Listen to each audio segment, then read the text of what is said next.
Olá, queridos alunos do sétimo ano. Estamos aqui para avançarmos com o nosso conteúdo e juntos fazermos um breve comentário acerca do capítulo 15, que tem como título Túmulo Vazio.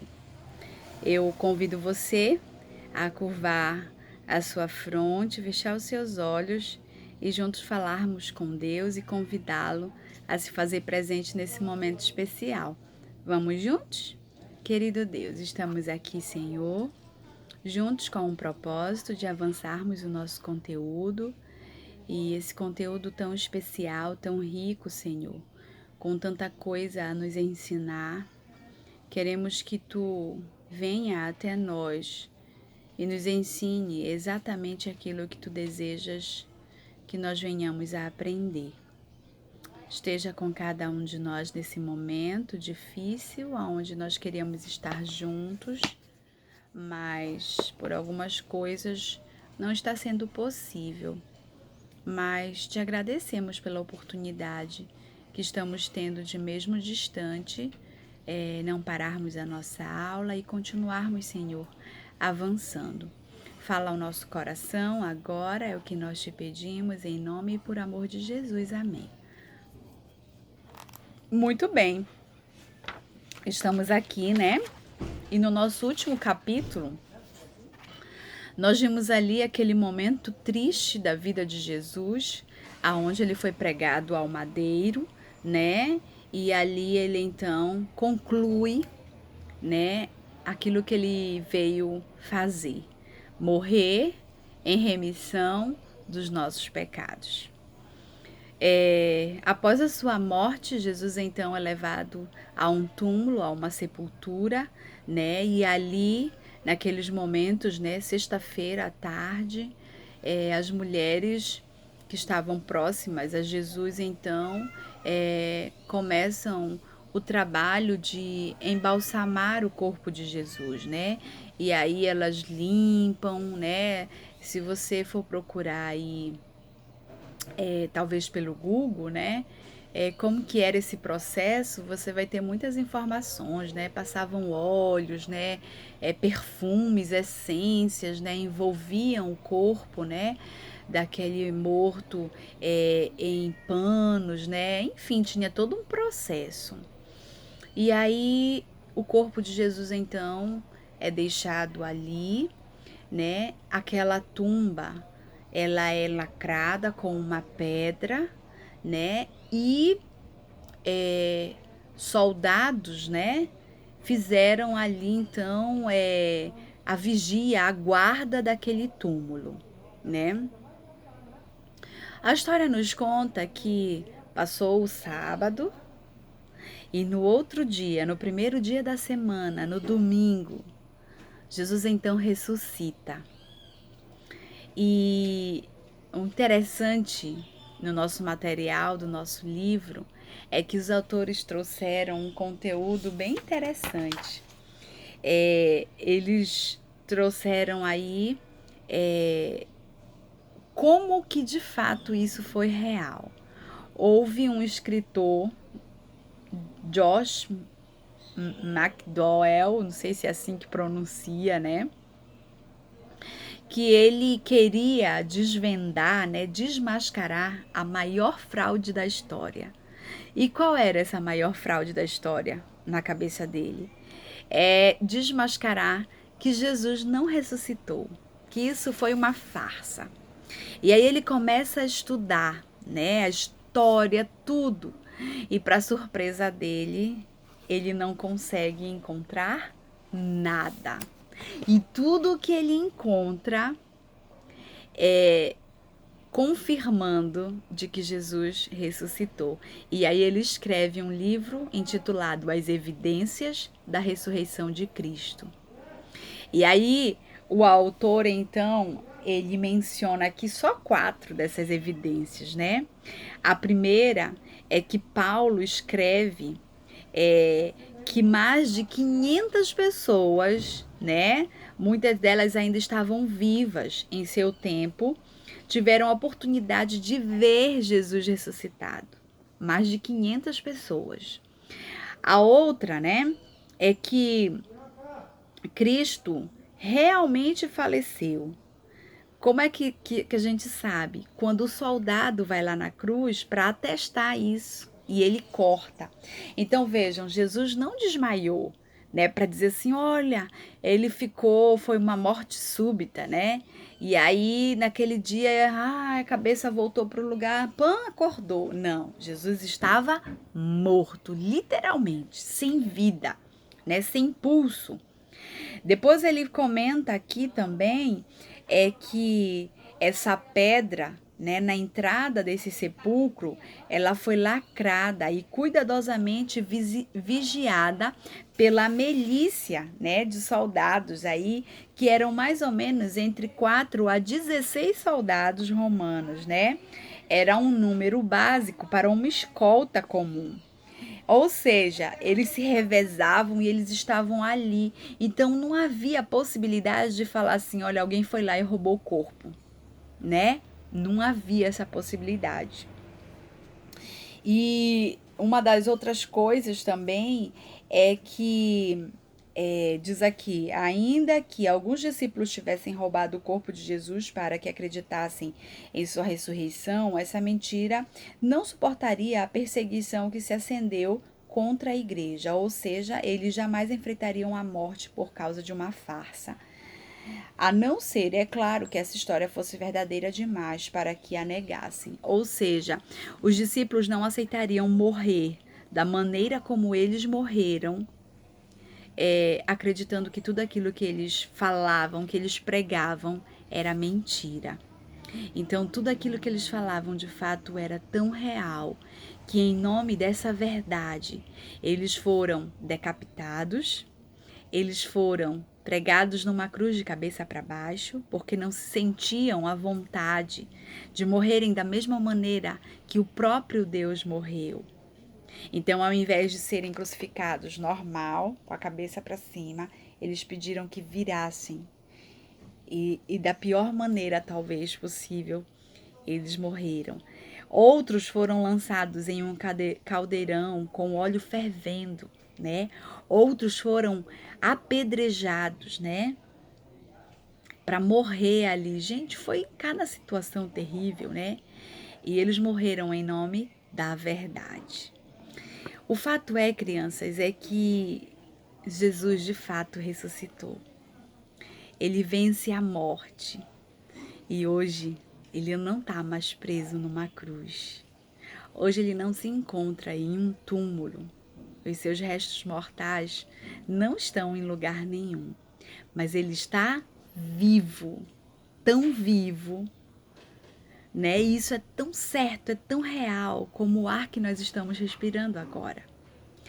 E sabe, tem um episódio desse momento que marca tanto a minha vida.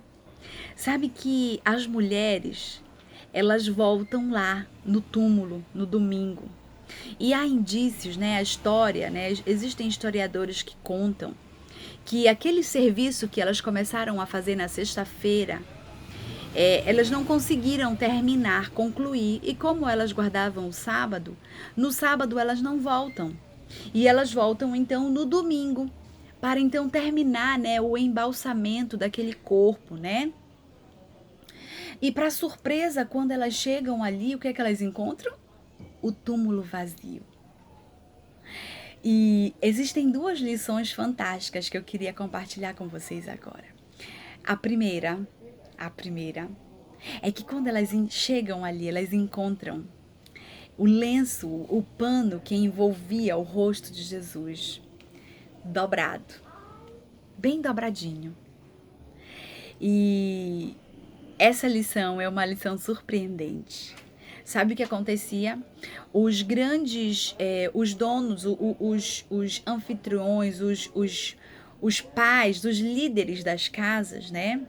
Eles, quando eles iam fazer alguma refeição, eles se assentavam ali, todo mundo se assentava, a família. E aí os servos ficavam na lateral, né, o tempo todo para servir, para trazer comida.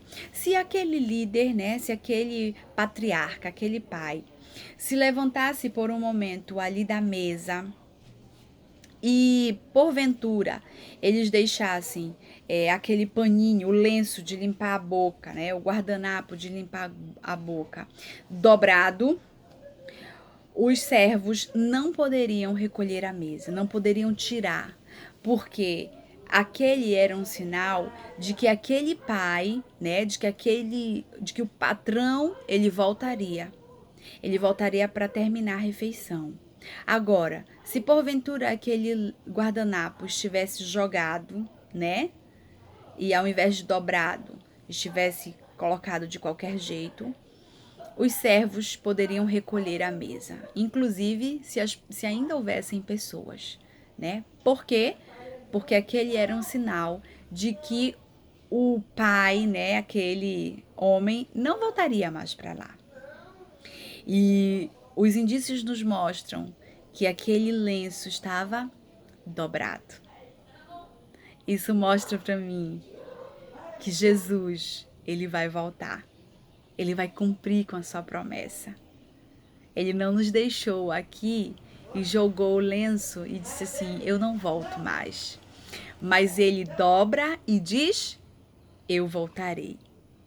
O segundo momento é que quando Maria então vai, né, desesperada, e ela tá ali sofrendo, ai, chorosa, ela encontra um homem e ela acha que aquele homem era um jardineiro que estava por ali cuidando daquele espaço, e ela pergunta desesperada para onde levaram o corpo do mestre. E ele começa a falar com ela e ela não entende, e ela começa a questionar e perguntar: aquele que estava aqui, por favor. E aí, mais que depressa, eu peço licença para me chamar aqui a atenção. Midori, eu tô gravando uma aula aqui. Será que eu preciso parar aqui para me resolver aí alguma coisa? Tá, obrigada. É assim que a gente resolve as broncas, né? Bom, e aí, voltando aqui ao nosso assunto, o que acontece? Acontece que aquele homem, então, chama a atenção dela, chamando-a pelo nome. E quando ele chama pelo nome, ela então para tudo. E ela lembra que Jesus chamava ela daquela maneira. E naquele momento, então, ela reconhece que aquele homem que ela procurava estava ali, havia ressuscitado. É algo tão fantástico, é algo assim maravilhoso.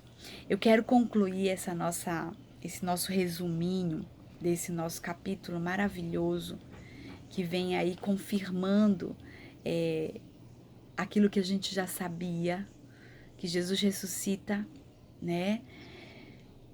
Dizendo que hoje, assim como ele chamou Maria pelo seu nome, Jesus chama hoje a cada um de nós pelo nosso nome.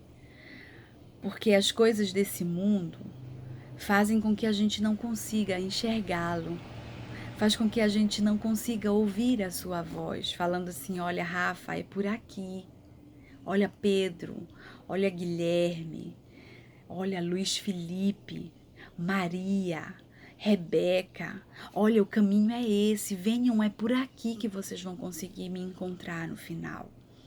As coisas no mundo impedem com que a gente escute nitidamente a voz dele, mas hoje a palavra de Deus diz que ele bate a porta do nosso coração.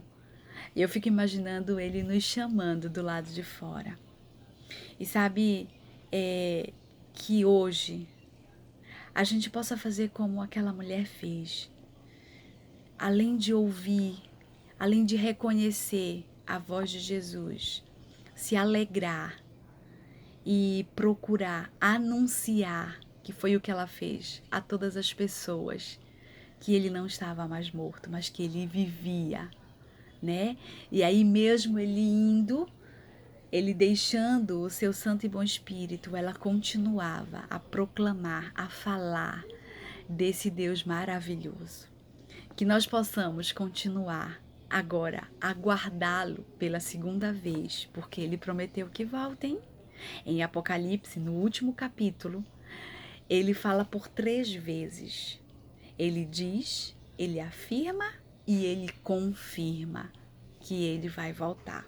Eu creio, ainda na nossa geração, nós teremos o privilégio e a oportunidade de vê-lo retornando, agora não mais como um bebê, agora não mais como um homem, desprovido de poder, de glória, de honra, mas agora com as suas vestes reais, com o seu cedro na mão, para colocar um ponto final no pecado.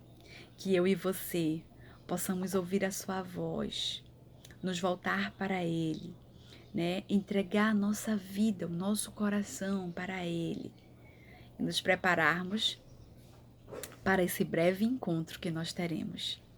Que Deus te abençoe. Não duvide nenhum momento sequer de que hoje Ele está vivo, de que hoje Ele intercede por mim e por você junto à destra de Deus Pai, e que o desejo dele é de vir nos resgatar das garras do mal.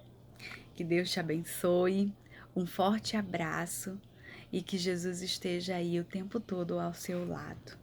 Até a nossa próxima aula.